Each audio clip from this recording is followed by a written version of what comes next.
यह कहानी उत्तराखंड के एक सुनसान पहाड़ी इलाके में बने एक पुराने होटल की है, जहां कुछ अजीब घटनाएं होती थीं। एक ट्रैवल ब्लॉगर राकेश अपनी वीडियो डॉक्यूमेंट्री के लिए इस होटल में ठहरने गया, लेकिन जो कुछ उसने अनुभव किया उसने उसकी ज़िंदगी हमेशा के लिए बदल दी। राकेश को अपने चैनल के लिए अनदेखे और रहस्यमयी जगहों की खोज करने का शौक था। उसने एक पुराने होटल के बारे में सुना जो कि 1990 के दशक में बहुत मशहूर था, लेकिन अब बंद पड़ा था। कहा जाता है कि वहाँ अजीब घटनाएं होती थीं। कभी खिड़कियाँ अपने आप खुल जाती, कभी किसी के चलने की आवाज़ें आती, तो कभी किसी के चीखने की। लेकिन राकेश भूत प्रेत की बातों में विश्वास नहीं करता था। उसने सोचा कि ये सब अफवाहें हैं और अगर वहाँ कोई सच्चाई है भी तो उसे अपने कैमरे में कैद करेगा।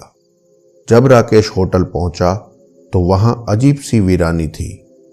होटल के बाहर झाड़ियाँ उगाई थीं और उसकी दीवारें काई से ढकी थीं। अंदर घुसते ही उसे एक अजीब सी ठंडक महसूस हुई, जबकि बाहर गर्मी थी।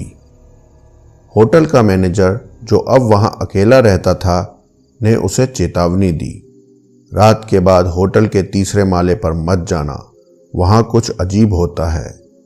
राकेश ने हंसकर जवाब दिया, अरे भाई, मैं तो यही सब अपने कैमरे में कैद करने आया हूँ। रात को 12 बजे जब राकेश अपने कैमरे के साथ होटल में एक्सप्लोर कर रहा था, उसे सीढ़ियों से किसी के चलने की आवाज़ आई। उसने तुरंत कैमरा घुमाया, लेकिन वहाँ कोई नहीं था। फिर अचानक उसके कमरे का दरवाज़ा जोर से बंद हो गया। वह घबराया, लेकिन सोचा कि यह हवा के कारण हुआ होगा। रात के 2 बजे जब राकेश सोने की कोशिश कर रहा था, उसे महसूस हुआ कि कोई उसके कमरे में मौजूद है। जैसे ही उसने आंखें खोली, उसे सामने वाली दीवार पर परछाई दिखी, मानो कोई इंसान खड़ा हो। उसका दिल जोर जोर से धड़कने लगा। उसने हिम्मत करके कैमरा उठाया और परछाई की ओर रोशनी डाली, लेकिन वहाँ कोई नहीं था। जैसे ही उसने कैमरा नीचे किया, एक ठंडी सांस उसकी गर्दन के पास महसूस हुई। अब उसे यकीन हो गया कि यहाँ कुछ गड़बड़ है। अगले दिन राकेश ने होटल के मैनेजर से तीसरी मंजिल के बारे में पूछा। मैनेजर ने बताया कि सालों पहले यहाँ एक परिवार ठहरा था। उनके साथ एक छोटी बच्ची भी थी। एक रात बच्ची अचानक गायब हो गई और कुछ दिनों बाद उसकी लाश होटल के पीछे गहरी खाई में मिली। तब से रात के समय होटल में अजीब घटनाएं होने लगी। खासकर तीसरी मंजिल पर लोग किसी बच्ची के रोने की आवाज़ सुनते हैं। राकेश को यकीन नहीं हुआ और उसने तय किया कि आज रात वह तीसरी मंजिल पर जाएगा और सच का पता लगाएगा। रात को 1 बजे राकेश अपने कैमरे के साथ तीसरी मंजिल पर पहुंचा। वहां का माहौल बहुत भारी था। उसे लगा जैसे कोई उसे देख रहा हो। अचानक उसे एक कोने से धीमी धीमी सिसकियों की आवाज़ आई। उसने कैमरा घुमाया, लेकिन वहां कुछ नहीं था। फिर उसके कैमरे की स्क्रीन में एक धुंधली सी आकृति दिखी। एक छोटी बच्ची सफ़ेद कपड़ों में, बिना आँख के। राकेश का शरीर कांपने लगा। बच्ची धीरे धीरे उसकी ओर बढ़ने लगी। उसने चीखकर दौड़ लगाने की कोशिश की, लेकिन उसके पैर जकड़े गए। अचानक उसे लगा कि किसी ने उसे पीछे से जोर से धक्का दिया और वह जमीन पर गिर गया। उसका कैमरा छूटकर दूर जा गिरा और कमरे में अंधेरा छा गया। उसे महसूस हुआ कि कोई उसके ऊपर झुका हुआ है। ठंडी उंगलियां उसकी गर्दन के पास महसूस हुईं। उसने पूरी ताकत से चिल्लाया और किसी तरह उठकर भागा।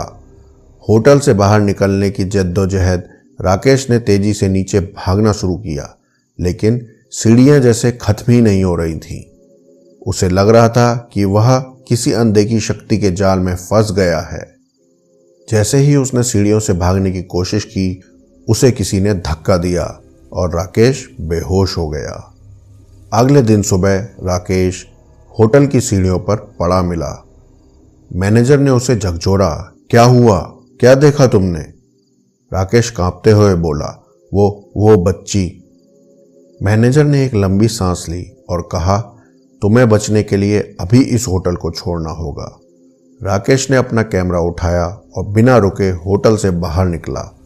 बाहर निकलते ही उसे लगा जैसे किसी ने उसका पीछा करना बंद कर दिया हो। राकेश ने वो होटल छोड़ दिया, फिर कभी वहां लौट कर नहीं गया। उसका कैमरा ठीक से काम नहीं कर रहा था और सारी रिकॉर्डिंग धुंधली हो गई थी। इस घटना के बाद उसने भूतिया जगहों की खोज करना बंद कर दिया। वह जान चुका था कि कुछ रहस्य ऐसे होते हैं जिन्हें छेड़ना नहीं चाहिए। क्या आप कभी किसी डरावनी जगह पर गए हैं? क्या आपको भी ऐसा कोई अनुभव हुआ है? हमें कमेंट सेक्शन में बताइए।